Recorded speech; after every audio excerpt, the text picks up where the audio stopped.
Have you ever wondered how one man, with nothing in his hands and only his bare feet on the ground, could change the course of human history? Beside him walked men and women of flesh and blood, those who shared his steps, his breath, his sweat, and even his tears.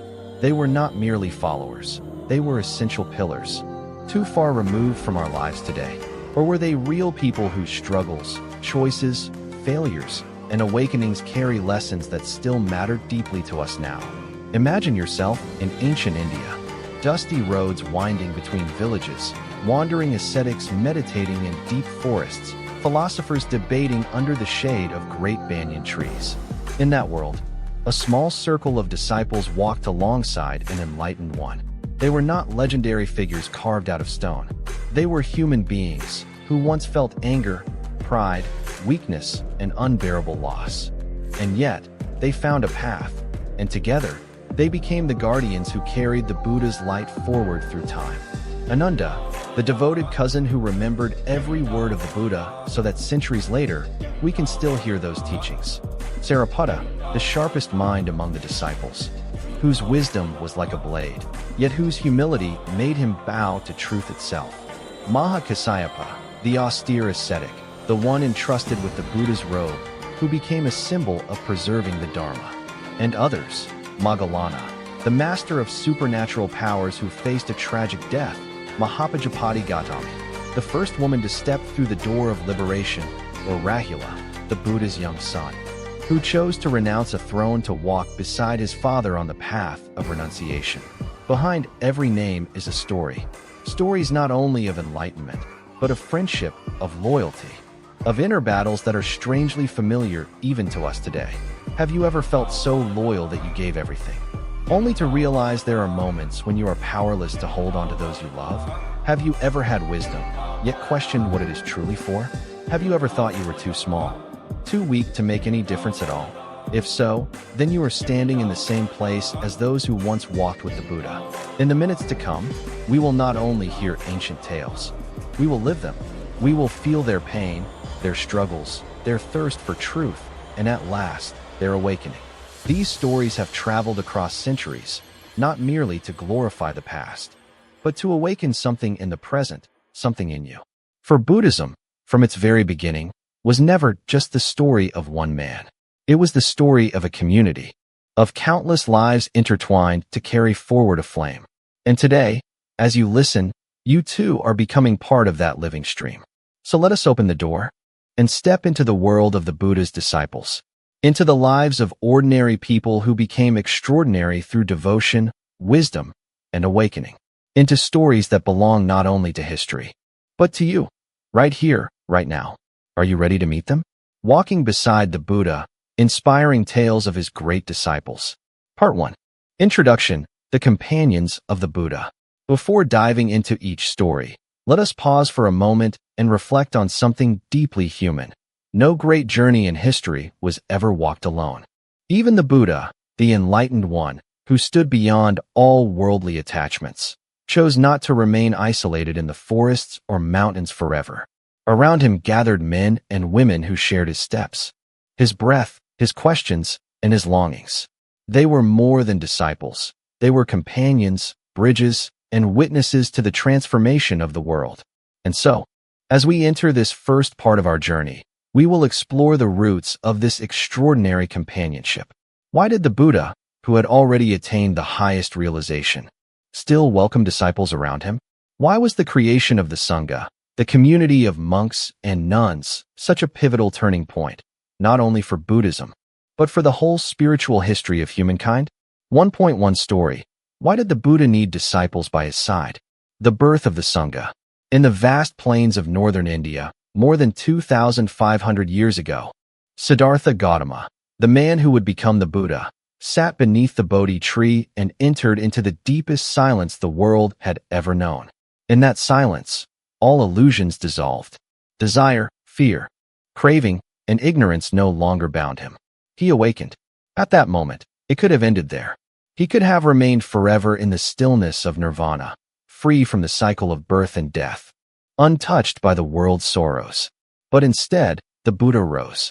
He looked out into the world and saw faces, countless faces, filled with suffering, the farmer weighed down by drought, the mother grieving her lost child, the king restless in his palace, the wanderer searching for truth but stumbling in darkness. His compassion did not allow him to turn away.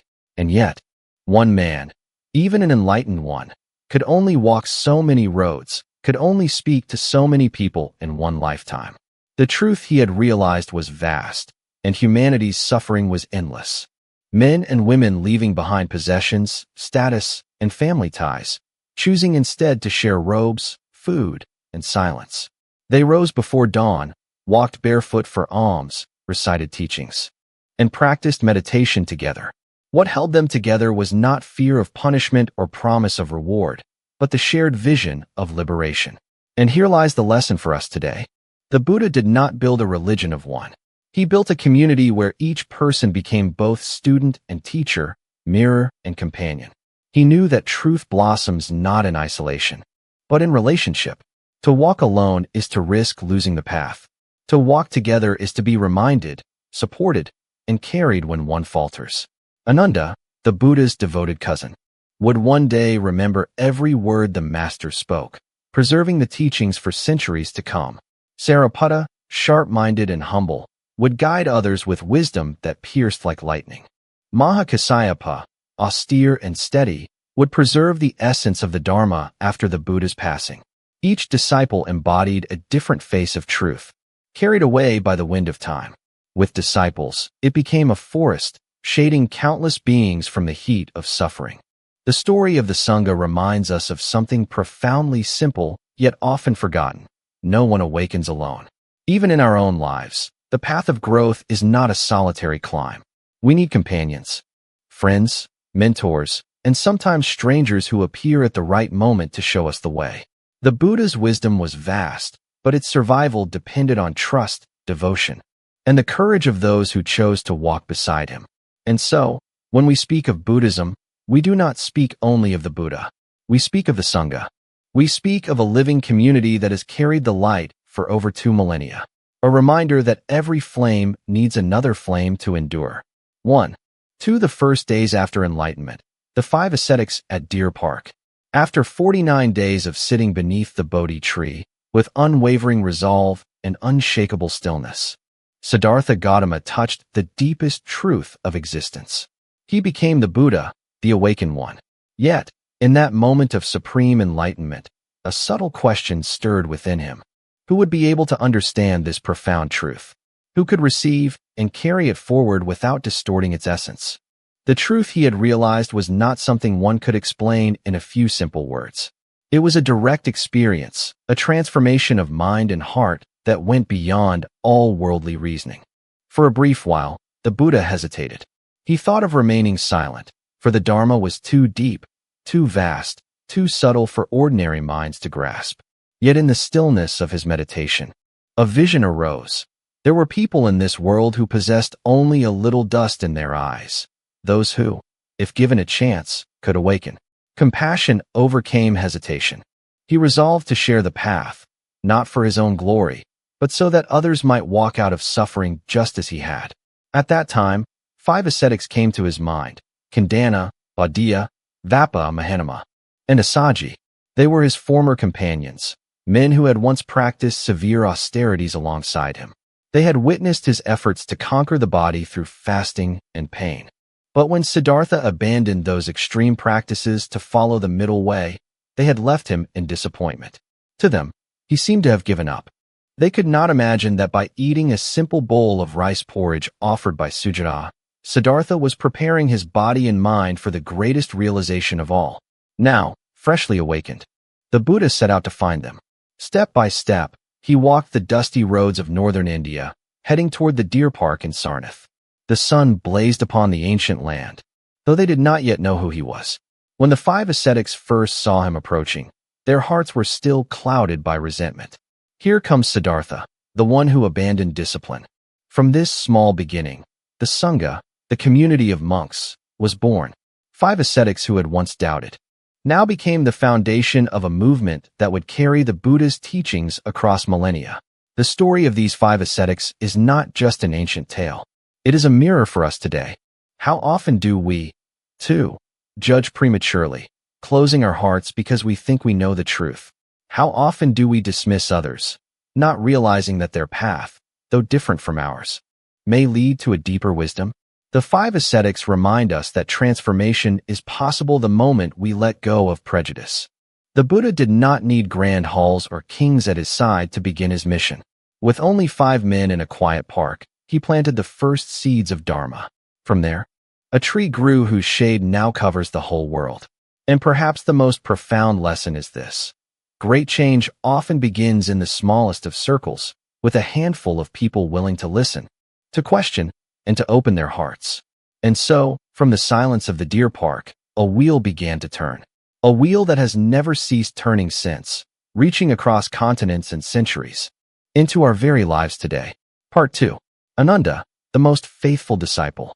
There are people who are not born to stand at the center of the stage. Yet they carry within themselves the sacred duty of being the bridge, the eyes, the ears, and the heart for an entire era. In the journey of the Buddha, one cannot fail to mention Ananda, the gentle cousin, the devoted attendant, and the most faithful witness of 45 years of teaching. If the Buddha was a radiant mountain, Ananda was the quiet stream flowing at its foot, gentle yet enduring, reflecting that light to distant lands. The stories about Ananda are not just personal memories between teacher and disciple. They are also a mirror of brotherhood, devotion, and the extraordinary gift of memory that preserved the entirety of the Dharma for humanity. 2. 1. The request to become a lifelong attendant. Ananda entered the history of Buddhism not with dazzling brilliance like great kings or renowned sages, but with humility and selfless dedication. When the Sangha had grown vast and disciples gathered from everywhere, each longed to stay close to hear the Buddha directly. The constant requests, the surrounding crowd, and the many small needs at times made the Buddha's daily life busier than it should be. At that point, the monks agreed there should be an official attendant, someone of virtue, wisdom, for he knew well that such a position was not a privilege to satisfy ambition, nor a chance to bask in fame, but rather a weighty responsibility. The one who became attendant had to be like water, clear, calm, and untainted, for they would be the mirror through which the image of the teacher was reflected. It was then that Ananda, the quiet cousin, stepped forward with composure. He requested the honor of becoming the Buddha's attendant. Yet what struck everyone was not the request itself, but the conditions he set forth. Conditions that left the assembly astonished. He said, "Venerable Lord, if I may serve you as attendant, I ask for 4 promises in return. First, I shall never accept any material gain because of this role. No robes, no food, no lodging, no privileges merely for being your attendant. Second, I shall never request any private teaching. If you deliver a discourse to others in private, I shall only hear of it later with the community. Third, I shall not follow you to places you do not wish me to go, nor interfere with your decisions. And lastly, I ask for but one special privilege. Whenever sincere seekers come from afar wishing to meet you, may you grant them access so that I may usher them in." The Sangha was struck with amazement. For while many thought being the Buddha's attendant meant a rare opportunity for personal benefit, Ananda instead renounced all such advantages. The only thing he asked was for the door to remain open, for all beings to meet the Buddha if their hearts were true. It was not a selfish demand, but a vow of compassion, placing the welfare of others above himself. The Buddha was silent for a long while, then smiled. He knew that Ananda was indeed the one most suitable.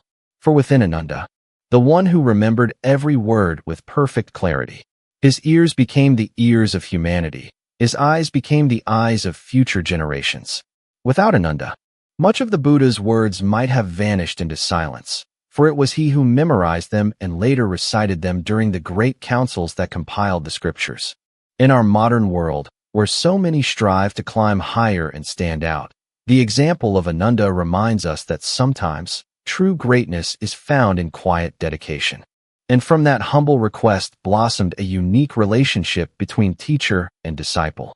It was not one of power or blind devotion, but of genuine companionship, where one shone like the sun. If there is one event that marked a turning point, not only religiously but also in terms of humanity, it was the moment when women were first allowed to ordain. was a society heavily shaped by caste hierarchy and deep-rooted gender inequality. Women were often seen as shadows behind men. Their duties were defined as being wives, mothers, caretakers of families, with little to no place in higher spiritual pursuits. In such a setting, yet in their gaze, he saw a flame that refused to die out. Out of deep compassion and empathy, Ananda approached the Buddha. For the first time, he was not simply the one who listened and remembered the teachings, but the one who courageously raised his voice. "Venerable Sir, is it true that women, too, have the capacity to attain enlightenment, to reach liberation, just as men do?" The Buddha looked at Ananda. That question was more than a query. It was the beginning of a revolution. After a moment of silence, the Buddha answered, "Ananda, women indeed have the full capacity to realize enlightenment, just as men do." Hearing this, Ananda pressed further. "If so, Lord, then I see no reason why they should be denied. If women share the same capacity for liberation, why should they not be allowed to ordain, to live the holy life, just like the monks?" That was the pivotal moment. No one else dared to ask such a question, except Ananda. He was not afraid of overstepping his role as attendant, nor did he fear that the Buddha might rebuke him. To stand with those who had no voice, granting them the chance for equality. Many later called Ananda the friend of women, for if not for his boldness. The Buddha was then 80 years old. His body, worn and frail after 45 years of tireless teaching and traveling, had reached its limit. Yet the radiance of his wisdom and compassion remained undiminished. He chose the Sala Grove of the Mulla tribe as his final resting place. There, between two twin Sala trees, he reclined peacefully on his right side, head turned northward, like one resting serenely after a long journey. Ananda, the faithful attendant who had served the Buddha for over 2 decades, knelt beside him, gazing in silence. From the depths of his heart surged waves of grief, fear, and sorrow too heavy to restrain. He knew the moment of parting had come near. That night, beneath the pale moonlight, Ananda wept. His tears were not merely those of a disciple for his teacher. They were the tears of a child about to lose his father, the anguish of a student about to lose his guiding light. The Buddha saw this. He gently called Ananda closer. Though weakened, his voice was still clear, calm, and flowing like a mountain stream. "Ananda, you have long been by my side, ever devoted, ever respectful. Your merit is immeasurable. Do not let grief cloud your wisdom. Remember, impermanence is the nature of all things. Where there is meeting, there will be parting. Where there is birth, there will be death. Even the body of the Tathagata cannot escape this law." Hearing these words, Ananda's tears flowed even more. He said, "Lord, while you are with us, we have a refuge, a light to guide the way. When you are gone, what shall we rely upon? Where shall we find the lamp to continue forward?" The Buddha was silent for a while, then spoke slowly. "Ananda, be an island unto yourself. Take refuge in the Dharma, in the discipline, as your guiding light. Though the Tathagata departs, the Dharma remains.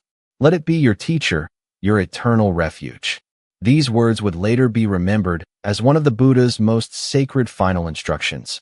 Be a lamp unto yourselves. For Ananda, this revealed Ananda's authenticity. He was no cold, detached sage. He was profoundly human, filled with loyalty, tenderness, and deep love for his teacher.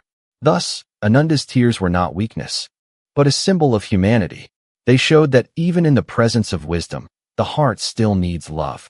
And the Buddha, in his final hours, did not rebuke Ananda, but instead consoled and encouraged him. As the night wore on, Ananda restrained his sorrow to fulfill his duty as attendant, welcoming hundreds, even thousands, who came to pay their last respects. It was at this moment that the great elder Mahakasyapa, renowned for his strict discipline and unshakable meditative strength, called for a great council to preserve the teachings in their purest form for future generations. The chosen site was a vast cave near the city of Rajagaha, in the powerful kingdom of Magadha. King Ajatasattu, a devoted supporter of the Dharma, offered his full backing. He ordered facilities to be built, food supplies to be provided, and labor to be arranged to assist the venerable elders. This first council became one of the most pivotal events in the history of Buddhism. marking the transition from the era of the Buddha's presence to the era of safeguarding his words through the oral tradition of the Sangha. Among all the figures of that time, Ananda stood out most of all. For more than 20 years, Ananda had served as the Buddha's personal attendant, faithfully present at his side like a shadow. He had heard, remembered, and absorbed nearly all of the Buddha's teachings. If anyone could be called a living treasury of the Dharma, it was surely Ananda. Yet one concern troubled the elders at that time. Ananda had not yet attained arahantship. Could someone who had not reached liberation be entrusted with such a sacred responsibility to help preserve the teachings for eternity? Ananda's recitation was not merely the echo of memory. It was the living presence of the Buddha's voice, returning once more beneath the canopy of sala trees by the banks of the Ganges. And in the courtyards of Varanasi, he recited the Daya Nikaya, the Majjhima Nikaya, the Samyutta Nikaya, the Anguttara Nikaya, each discourse carefully preserved and arranged into collections. Each time Ananda spoke, the other elders listened intently and then confirmed, "Yes, we also heard it so." Their collective affirmation became the seal of authenticity that safeguarded the purity of the scriptures. For months, Ananda scarcely rested. His voice flowed ceaselessly, sometimes solemn and deep, sometimes powerful and bright, carrying the strength of faith and the weight of memory. To him, every word was not just language, but the living heritage of the teacher who had departed. Once, in the middle of his recitation, tears rolled down Ananda's cheeks. He remembered the Buddha's gentle smile as he taught, remembered the quiet nights when only master and disciple sat beside the fire. Yet he quickly wiped away the tears. More than ever, he understood that his duty now was to let the Dharma resound. Through their efforts, the Dharma was preserved intact, to be spread throughout India and eventually across the entire world. In later generations, when people recalled that first council, they always pictured Ananda standing in the cave of Rajagaha, his voice solemnly beginning with the words, "Thus have I heard." That seemingly simple phrase became a bridge across time, linking the age of the Buddha's physical presence with the age after his passing. It was both a historical marker and a testament to Ananda's greatness, not merely as the devoted attendant, not merely as the disciple who wept on the last night, but as the bridge who carried the Dharma across the abyss of impermanence. If on the night before the Buddha's parinirvana, Ananda had shed tears of grief, people often say, if the Buddha was the brilliant sun, then Sariputta was the moon reflecting that light, gentle yet profound, illuminating the hidden corners of the human mind.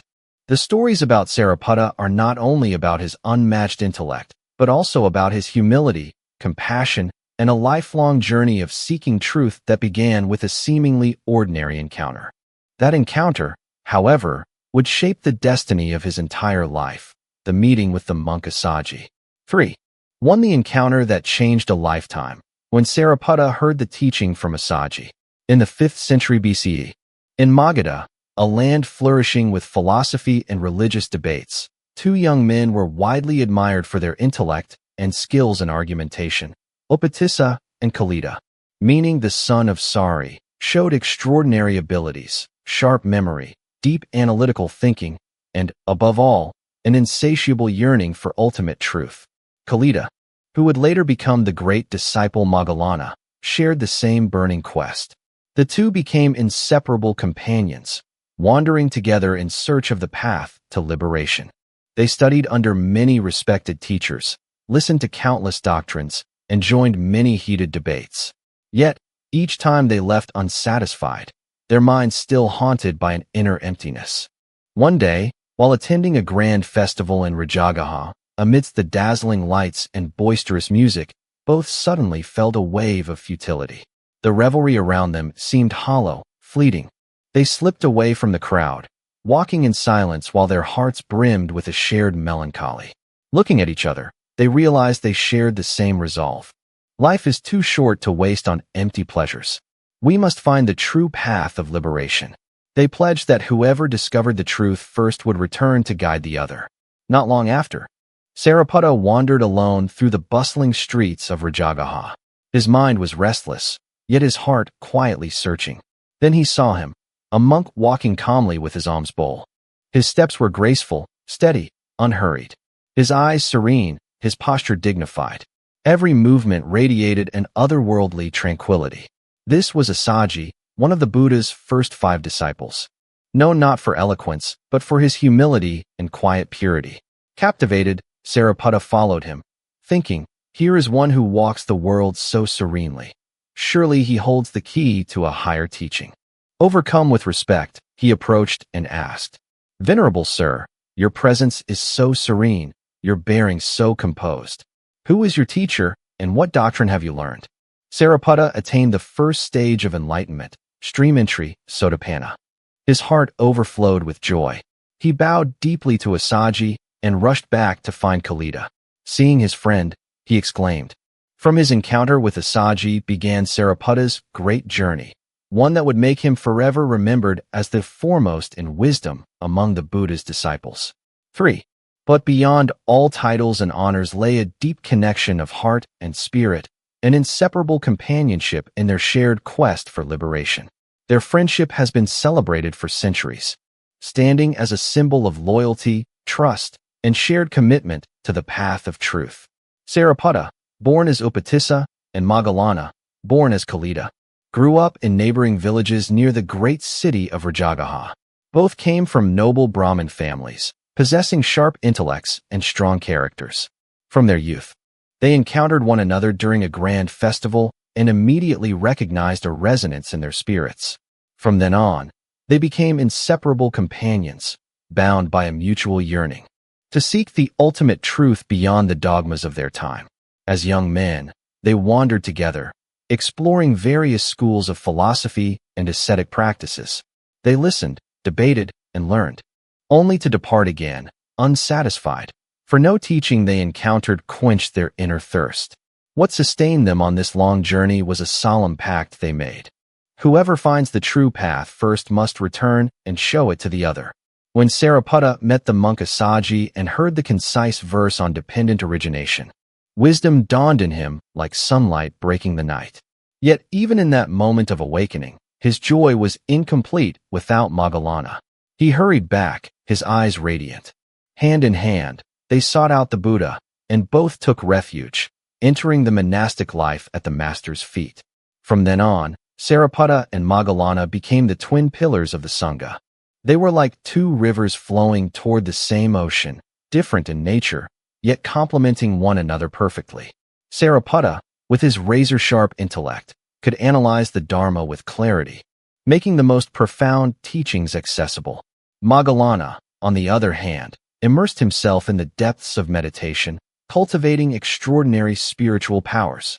They were simply 2 friends who had kept a promise made long ago, a promise that seemed to stretch across lifetimes. Indeed, many believe their bond was not born in a single life. Their passing seemed almost continuous, as if even in death they would not be apart. It was said that their friendship echoed still in the Dharma, like an eternal hymn of loyalty and companionship. Even today, Sariputta and Moggallana are rarely mentioned separately. They are remembered together, like the sun and the moon, like wisdom and compassion, like 2 wings of a bird flying toward the sky of liberation. Their story endures as one of the most beautiful legacies of Buddhism. Their friendship reminds humanity that on the path to truth, every seeker needs a true companion, one who shares not only in joy, but also in trials, one who uplifts when the other falters. Together, the journey becomes complete. Together, 3. The sermon that even humbled the wisest of non-believers. In the days when the Buddha still walked the earth, India was a center of philosophy and spirituality for the whole world. Everywhere, the story begins in the bustling city of Varanasi. Beyond merchants and nobles, the city teemed with teachers and spiritual seekers from many traditions. Among the most renowned were the Naganthas, famous for their harsh austerities and their pride. They proclaimed that only by extreme ascetic practices could one burn away past karma, and they mocked the more balanced path that the Buddha and his disciples followed. One day, a celebrated thinker named Sanjaya, well known for his eloquence and surrounded by many followers, held a public gathering at the city square. These gatherings were his stage, where debates were fought like duels.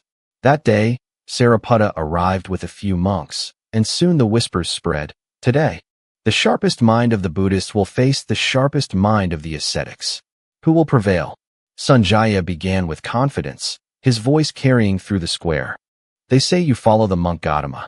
He teaches that suffering can end without tormenting the body, without extremes. But I ask you, if one does not burn the flesh, how can karma be burned away? If not by the fire of pain, how can the soul ever be purified? The crowd stirred. Many nodded, for such ideas had long been ingrained in their culture.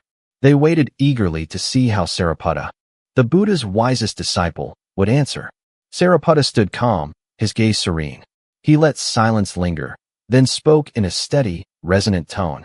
Sanjaya, fire is never quenched by more fire. If a man is burning, would you tell him to add more flames to end the blaze? Suffering cannot be ended by greater suffering. It can only be extinguished by wisdom and insight. A hush fell over the square. Sanjaya frowned, but before he could speak, Sariputta continued.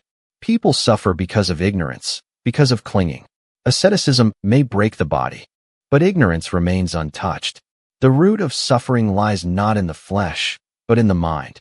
To end suffering, one must illuminate ignorance, and the light of that illumination is wisdom. The crowd shifted uneasily, many struck by the clarity of his words. Sanjaya, unaccustomed to being cornered, pressed on. But if everything is governed by karma, then man has no freedom. If one is bound by past actions, then how can one ever escape? Are your teachings not futile? Sariputta's eyes glimmered, as though he had awaited this very question. Even a bad seed may fail to sprout, and if nourished well, a good seed will flourish. The past does not bind us absolutely, for the present moment is where transformation is possible. The crowd was stirred deeply. Many who had come to support Sanjaya now nodded in recognition. They saw in Sariputta's words something far beyond the rigid dogmas they had known. Still unwilling to yield, Sanjaya tried again. If the mind is the root, then how can the mind free itself from itself? Who is it that illuminates the mind, if not an eternal self? Sariputta paused briefly, then replied, You speak of an eternal self, but in your own experience, have you ever truly grasped such a thing? You see the body change day by day. Spoken with wisdom and compassion, it naturally reaches the human heart. And in that way, Sariputta's wisdom transcended sects and creeds. It became a light for all who truly longed for liberation. 3. For the final homecoming of Sariputta, where a mother's love meets wisdom. In the final years of his life, after countless rainy seasons of retreat and journeys across India, a true pillar of the Sangha. Yet in a quiet moment between his travels, Sariputta realized that his physical body had grown frail. Like a lamp that had burned brightly, the oil was nearly gone. Sariputta did not choose to pass into nirvana in the bustling cities, nor in the deep silence of the forest. Instead, his heart turned toward one place only, the home of his mother. In the village of Nalaka, she was the one who had given him life, raised him with devotion, and yet never truly embraced the path he had chosen. All her life, she held on to the belief that her brilliant son had squandered his potential when he abandoned a worldly future to wear the saffron robe. Deep down, Sariputta understood that this return was not merely a farewell. It was a final chance to sow the seed of liberation in the heart of the woman who bore him. When Sariputta, accompanied by a few attendants, quietly returned to Nalaka, the village appeared much as it had in his youth. Dusty red paths, thatched roofs, children laughing by the village well. The people recognized the renowned monk and whispered with excitement. But when Sariputta stepped into his childhood home, he found a frail old woman, her hair white as snow, her eyes still sharp but filled with sorrow. Rupasari, his mother, was at once joyful and reproachful. My son, so many years you have not returned. Now your body is thin and weak. Was it because you abandoned a life of honor and wealth for this difficult path? I bore you, hoping to see you rise to greatness, letting the bond of mother and child flow quietly in that moment. That night, Sariputta knew the end was near. He said gently to his mother, Mother, through the years I have lived among the Sangha, I have seen countless beings come and go, countless cycles of birth and death. Yet within my heart, you have always been the one I most wished to repay. I return not to bring you grief, but to spend my last hours by your side, and to share with you the truth I have realized, the path that leads to peace beyond suffering." His mother looked at him with eyes brimming with tears. All her life, she had been proud of her son's sharp mind, yet deeply pained that he had not followed the worldly road she desired. Now, she felt something different radiating from his gaze, a serenity no power or wealth could ever bring. At dawn, word spread quickly that Sariputta was in Nalaka. Villagers gathered in droves, eager for one last teaching from the great sage. Though his body was frail, his voice rang with warmth and clarity. He spoke of impermanence, of the truth of suffering, and of the path to its cessation through wisdom and compassion. He reminded them, no treasure is greater than a liberated mind. No lineage is nobler than the lineage of those who see the truth. The crowd fell into silence, and among them sat Rupasari, his mother, listening intently. For the first time, she did not see her son merely as the child she once held, but as a true teacher, one who had found the way out for himself and for others. In that instant, the wall of resistance within her began to crumble. On the final night, beneath the high moon, Sariputta lay in the lion's posture, his face serene. He whispered softly to his mother, "Mother, do not grieve. This body was born of conditions, and now those conditions fade. It returns to dust." She no longer harbored resentment, but instead placed unwavering faith in the path of the Buddha. Thus, Sariputta's final homecoming completed a perfect circle, the dutiful son, the master of wisdom, and finally the guide, who brought his own mother to the threshold of liberation. His story has endured through the generations of monks and nuns, as a testament that the highest wisdom is never apart from love, and the deepest filial devotion is to lead one's parents toward the light of freedom. Part 4. Mahakasyapa, the symbol of asceticism. In the history of Buddhism, the image of Mahakasyapa rises like a majestic mountain, towering over the stream of time. If Sariputta was the symbol of wisdom, and Moggallana the symbol of miraculous power, then Mahakasyapa became the embodiment of asceticism and inner strength. His life was a testament to absolute renunciation, giving up all worldly attachments in pursuit of ultimate freedom. The stories about him, though told for thousands of years, still move listeners deeply, for within them echoes the eternal truth.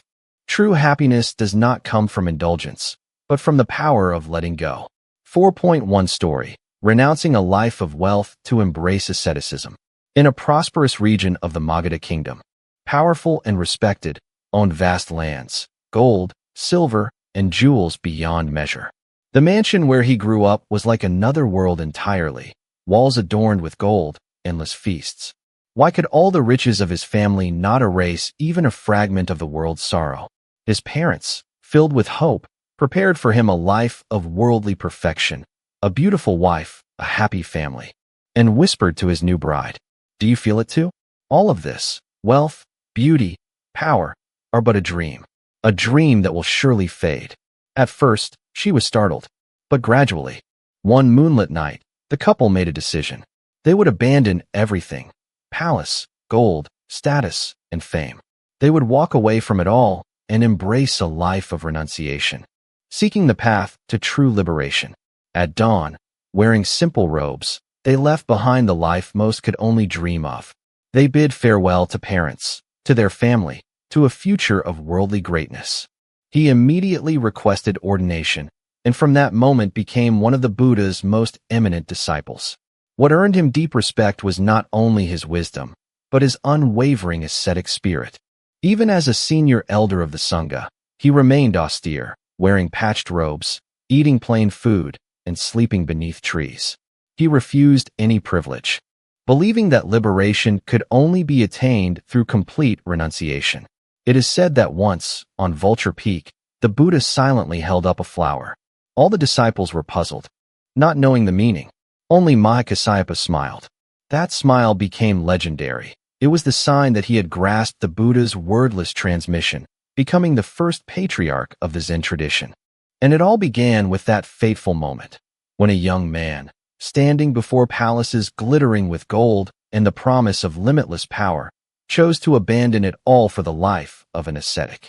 Mahakasyapa showed the world that asceticism was not about torturing the body, but about the strength of true freedom.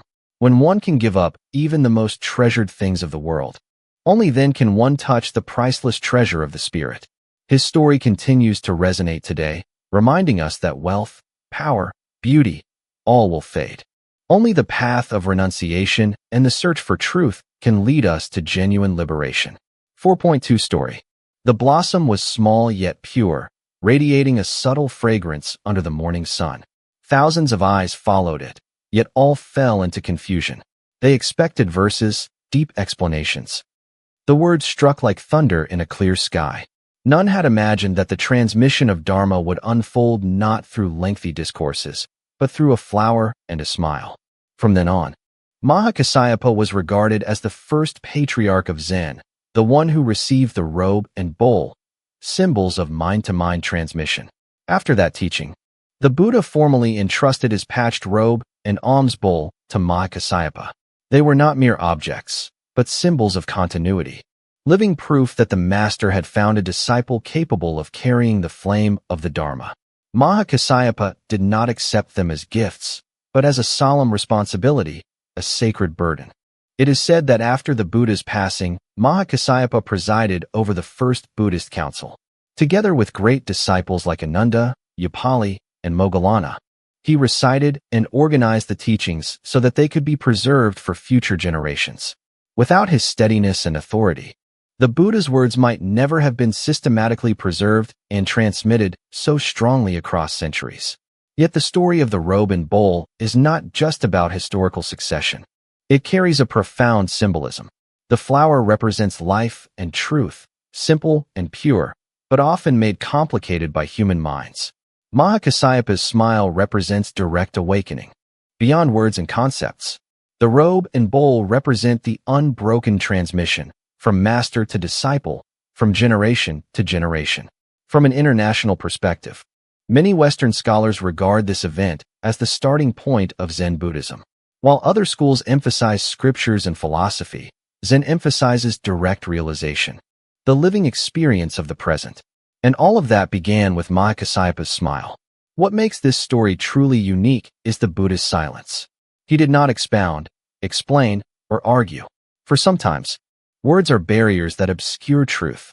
Only silence, only heart-to-heart resonance, can open the gate of awakening.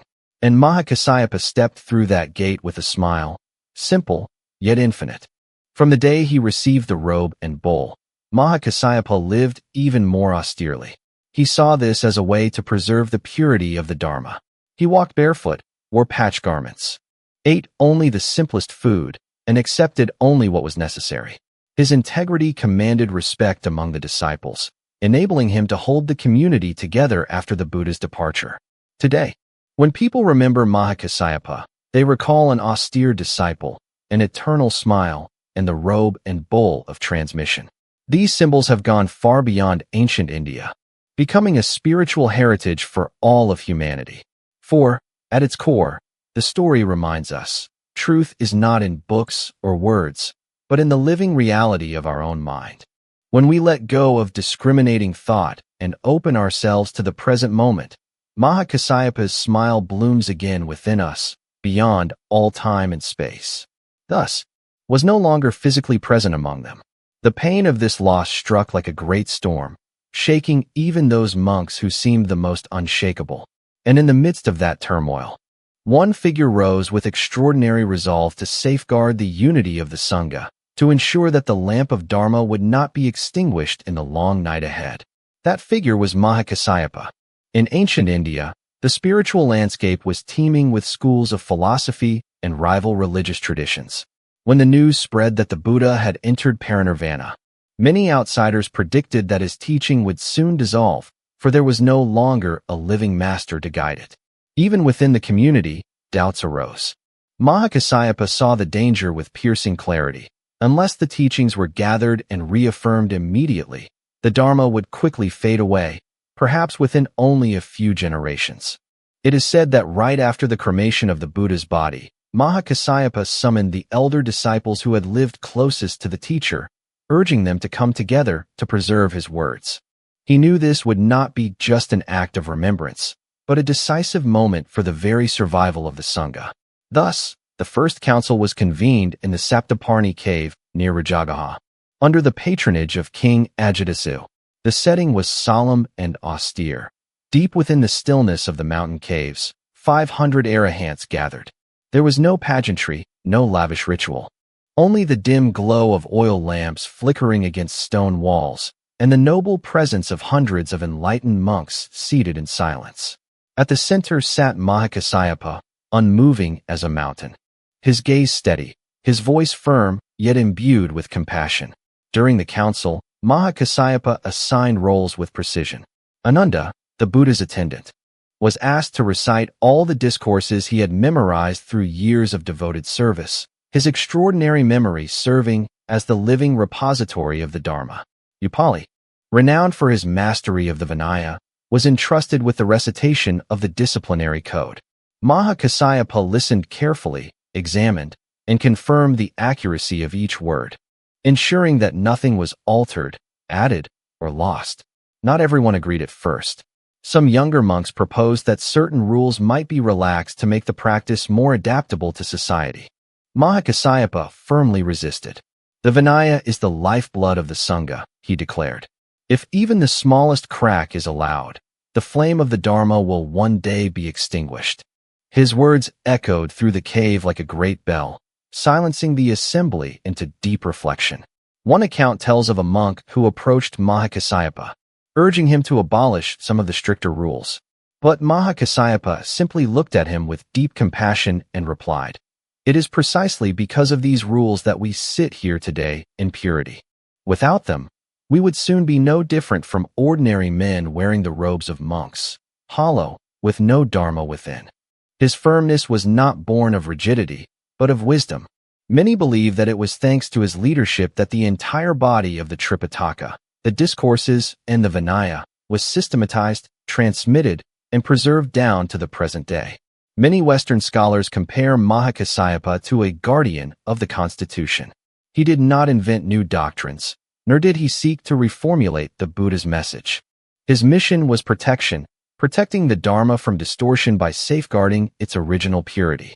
In this sense, his steadfastness was itself a form of vision, and his conservatism was a form of renewal. The first council concluded with unity and joy. Though the Buddha was no longer physically present, the Sangha now had a firm foundation to carry forward. The lamp of the Dharma was not extinguished, but shone brighter, spreading across India and eventually to every corner of the world. When people remember Mahakasyapa, they often recall the austere ascetic who received the Buddha's robe and bowl as symbols of transmission. But perhaps his truest legacy lies in this moment, as the steadfast leader who protected the Dharma during its most vulnerable hour. For without him, Buddhism might not have survived in its pure form for over 2 millennia. And because of him, today we still hear the voice of the Buddha, like the timeless echo of a bell resounding from the Saptaparni caves into the present age. 4. For the mysterious smile in the moment of the flower sermon. In the history of Buddhism, there is a legendary story passed down through generations, transcending cultural and linguistic boundaries, becoming a symbol of mind-to-mind transmission, the story of the flower sermon. Hidden behind the faint smile on Mahakasyapa's lips, the story is set in a solemn scene. The Buddha was on Vulture Peak, surrounded by thousands of disciples, along with countless bodhisattvas and celestial beings. Everyone was waiting for him to speak as usual, expecting verses filled with wisdom and compassion. But that day, the Buddha did something different. He silently held up a lotus flower. Thousands of eyes turned toward him, but confusion spread. There was no explanation, no words, only silence, as if the silence itself were a test of their minds. The entire assembly was quiet. Some pondered deeply, others felt uneasy, still others waited impatiently. But among them all, only one man smiled, Mahakasyapa. His smile was not broad or exuberant, but subtle, as if a ripple across a still lake. Yet within that smile was a profound resonance, an understanding beyond words. The Buddha saw this, his eyes filled with joy, and he declared, "I have the treasure of the true Dharma, the wondrous mind of nirvana." I now entrust it to Kasyapa. That moment was not just a personal recognition, but the marking of a tradition, the mind-to-mind transmission from teacher to student, from heart to heart, without reliance on words. Here, truth was no longer confined to language. For language is limited. Words can describe, but never fully embrace the infinite. It was in silence and in that smile that the deepest Dharma was revealed. To an ordinary onlooker, it may have seemed strange, a teacher holding a flower, a disciple smiling. But in the depth of spiritual reality, it was a conversation without words. The Buddha did not speak, for truth cannot be fully explained. Mahakasyapa smiled, because he had realized what no number of words could express. It was the purest meeting of two liberated minds. The flower sermon also teaches a lesson about trust. Among thousands, only Mahakasyapa perceived the subtle message of the Buddha. His smile affirmed that some things cannot be learned from books, but only known when the heart touches truth itself. In that instant, his trust in his teacher and the teacher's recognition of him became one, forming a timeless bond. If we look at Mahakasyapa's life, we see that this smile was not an accident. It was the fruit of a lifetime of austerity, simplicity, and renunciation. Only because he had freed himself from desires and intellectual constraints could he understand a wordless message. His smile did not come only from intellect, but from inner purity and liberation. In Buddhist history, the flower sermon is one of the most important symbolic events, marking the beginning of Zen, which emphasizes direct realization over words. It is proof that truth need not be spoken, but must be experienced. That lotus flower ceased to exist long ago, but it became a timeless symbol of wisdom. But through a silent harmony between two hearts free at last. You may stand in the midst of life's noise, but if there comes a moment when you suddenly realize a simple yet profound truth that brings a gentle smile to your lips, then perhaps we will enter the chapters of Moggallana's life to see that behind the brilliance of psychic powers was a gentle heart, a humble spirit, and a long journey of discipline and perseverance. 5. Perhaps no friendship is more celebrated and inspiring than that between Moggallana and Sariputta.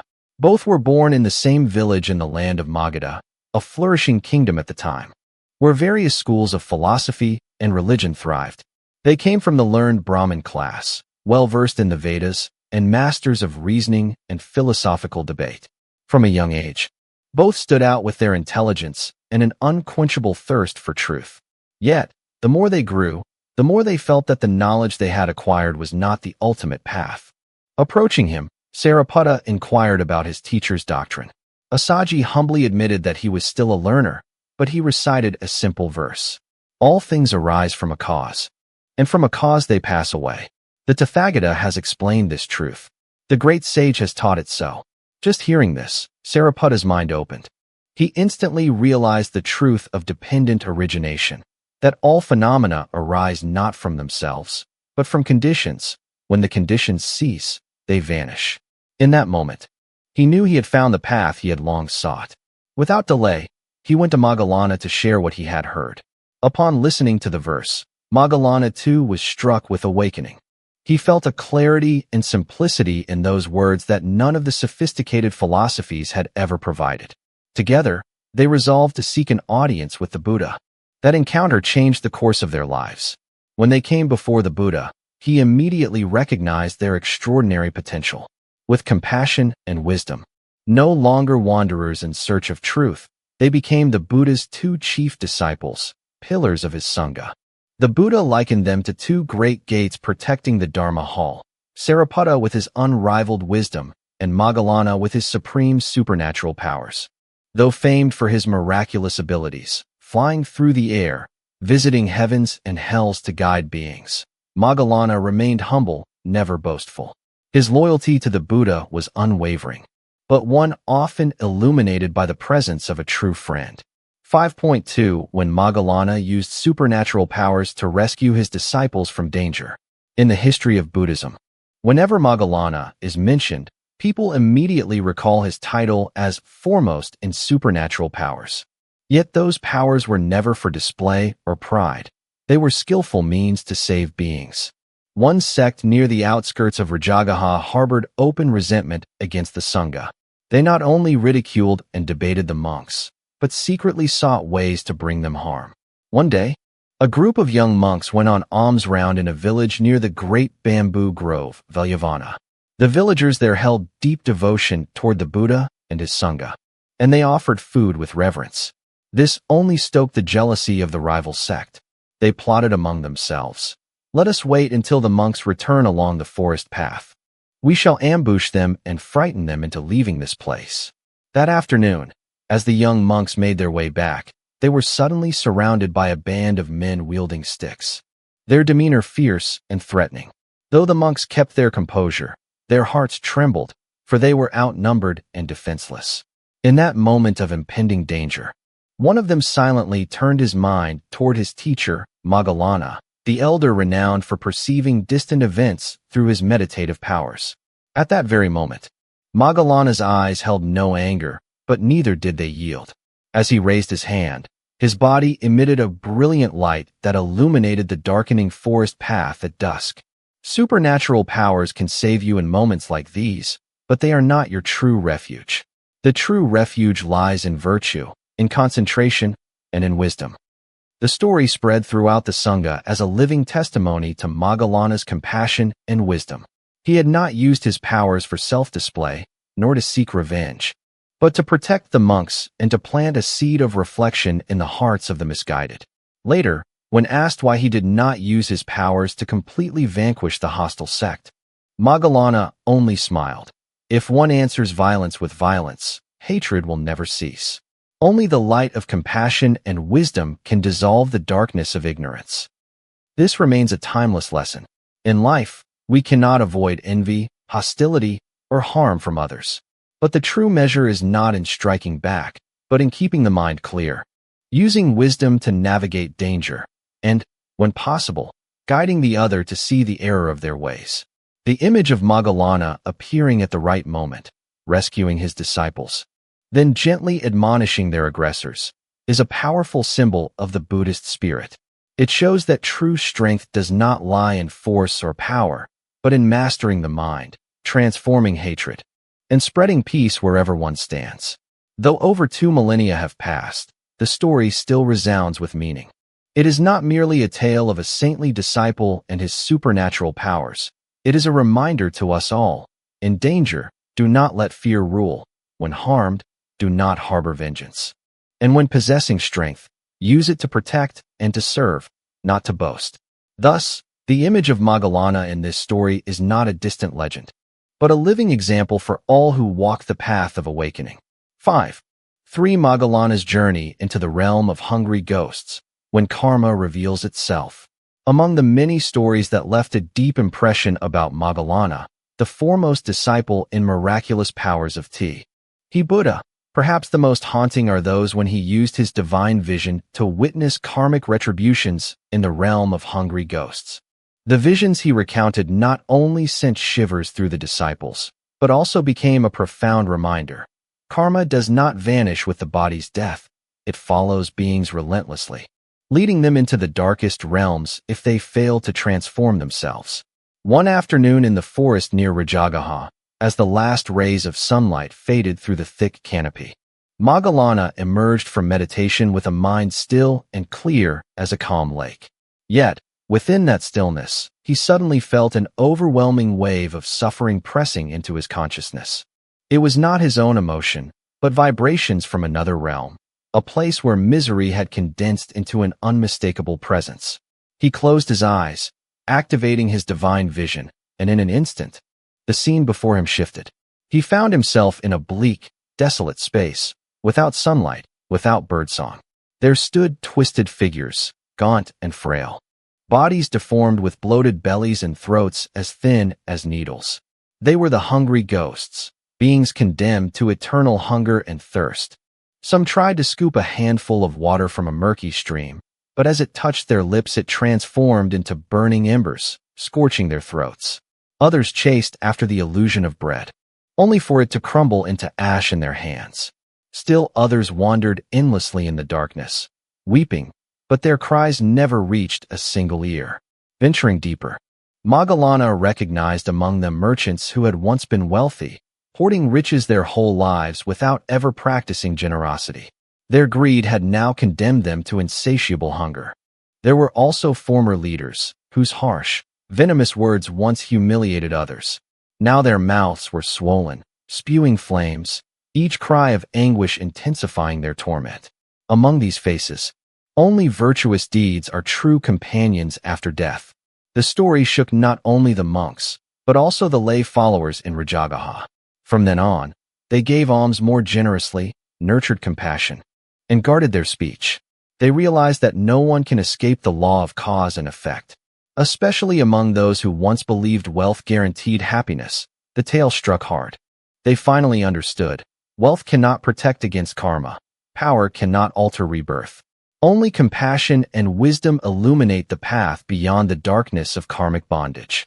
Moggallana's image, as one who could see into the realm of hungry ghosts, thus became more than a display of miraculous powers.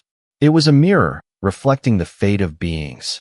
Moggallana, the foremost disciple in supernatural powers, always stands out as a figure of awe. He was the one who could walk in the air, see across realms of existence. The very man endowed with miraculous powers beyond imagination was destined to die a most tragic, painful, and haunting death. From this very tragedy, a deeper truth became clear. The law of karma spares no one, not even the great disciples closest to the Buddha. At that time, the kingdom of Magadha was a place of unrest, where many religious sects and schools of thought were competing for influence. The rising renown of the Buddha and his Sangha sparked jealousy and resentment among rival traditions. They saw great disciples like Sariputta and Moggallana as towering mountains that blocked out their light. Among them, Moggallana became a prime target, for his supernatural mastery drew the admiration of the masses. Rival groups schemed secretly, plotting to eliminate him in hopes of shaking the people's faith. One night, while Moggallana was absorbed in meditation in the hills near Rajagaha, the royal capital, he sensed a looming threat. With his divine vision, he foresaw hired assassins approaching with clubs and weapons, intent on killing him. With ease, he used his powers to escape into the air, leaving the attackers bewildered. But strangely, this did not last. For 6 more days, whenever the assassins came, Moggallana would vanish using his powers. Yet, on the 7th day, as he attempted once more to invoke his abilities, his body suddenly felt frozen, paralyzed by an unseen force. At that moment, he understood. The karmic retribution of past deeds had ripened. Once karma manifests, they left his broken body behind. But by sheer meditative strength, Moggallana clung to a faint breath of life. Racked with unbearable pain, he mustered his remaining strength to transport himself closer to the monastery, where the Buddha and the monks were staying. When the Sangha saw him, once the mighty arahant of boundless power, now a bleeding, broken figure struggling for breath, they were overwhelmed with sorrow. The Buddha came to him in silence. In the teacher's eyes was not despair, but clarity, compassion, and serenity. With his last breaths, Moggallana bowed to the Blessed One, confessing that he recognized this was the fruit of his past karma, and that he was ready to let go of his body. Then, entering deep meditation, he peacefully released his final breath in the presence of the Buddha and the community of monks. The news of his death shook Rajagaha. Many could not comprehend. How could the foremost arahant of supernatural powers be beaten to death like a common criminal? Rumors spread, some doubting the law of karma, others wavering in their faith. To this, the Buddha explained, in a distant past life, Moggallana had committed a grave act. He once turned against his own parents. When they tried to prevent his wrongdoing, he and his accomplices beat them to death. That heavy karma, though long dormant, and though Moggallana had since attained arahantship, could not be erased. It was destined to ripen in this lifetime. No power, spiritual or worldly, can shield us from the consequences of our actions. The only true path is to transform ourselves through mindfulness, compassion, and virtue. And sometimes, even supreme enlightenment does not cancel the results of past deeds. It only changes the way one faces them, with freedom. Thus, Moggallana's tragic death was not a failure, but a completion. By fully repaying the karmic debt of past lives, he departed with a liberated heart. His story became a living testament that continues to echo through time. Karma is absolute, impartial. Have you ever wondered how one man, with nothing in his hands and only his bare feet on the ground, could change the course of human history? Beside him walked men and women of flesh and blood, those who shared his steps, his breath, his sweat, and even his tears. They were not merely followers. They were essential pillars. Too far removed from our lives today? Or were they real people whose struggles, choices, failures, and awakenings carry lessons that still matter deeply to us now? Imagine yourself in ancient India. Dusty roads winding between villages, wandering ascetics meditating in deep forests, philosophers debating under the shade of great banyan trees. In that world, a small circle of disciples walked alongside an enlightened one. They were not legendary figures carved out of stone. They were human beings who once felt anger, pride, weakness, and unbearable loss. And yet, they found a path, and together, they became the guardians who carried the Buddha's light forward through time. Ananda, the devoted cousin who remembered every word of the Buddha so that centuries later, we can still hear those teachings. Sariputta, the sharpest mind among the disciples, whose wisdom was like a blade, yet whose humility made him bow to truth itself. Mahakasyapa, the austere ascetic, the one entrusted with the Buddha's robe, who became a symbol of preserving the Dharma. And others, Moggallana, the master of supernatural powers who faced a tragic death, Mahakasyapa, the first woman to step through the door of liberation, or Rahula, the Buddha's young son, who chose to renounce a throne to walk beside his father on the path of renunciation. Behind every name is a story.